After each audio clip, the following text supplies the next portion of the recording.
All right, answering a really common question that I get often is, do I need to stop running if I have stenosis?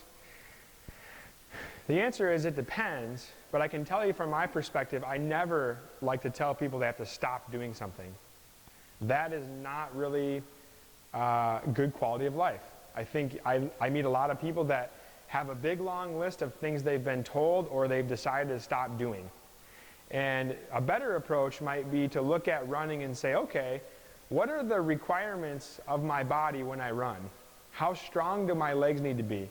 How mobile do my hips and my feet and my upper back need to be so that I don't stress out my lower back?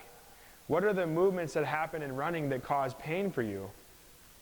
And so in that scenario, I think it's important to look at that from a long-term goal of, I don't want you to have to stop running long-term. Now, if somebody's in a lot of pain and their goal is, I need to get rid of this pain as soon as possible so I can sleep better and so I can stand up and walk in the grocery store, I think it's reasonable to say that the reason that you're having pain is because the nerves are inflamed. Inflammation is a response because of damage and stress. If you can reduce the stress for a period of time, that inflammation is going to go down and there's going to be less pain. So it does make sense for us to stop doing some things for a period of time so we can get better.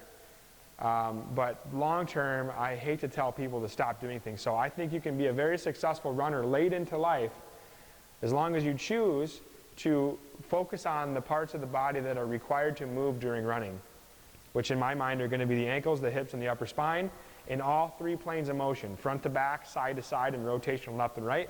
I need to have very good mobility, and then my legs, specifically my butt muscles, need to be very, very strong to handle the forces and the impact that my body takes when I hit the ground with a foot, which, by the way, is 3 to 5 times your body weight during running.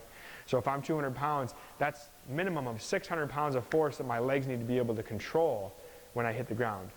Hopefully that helps answer the question.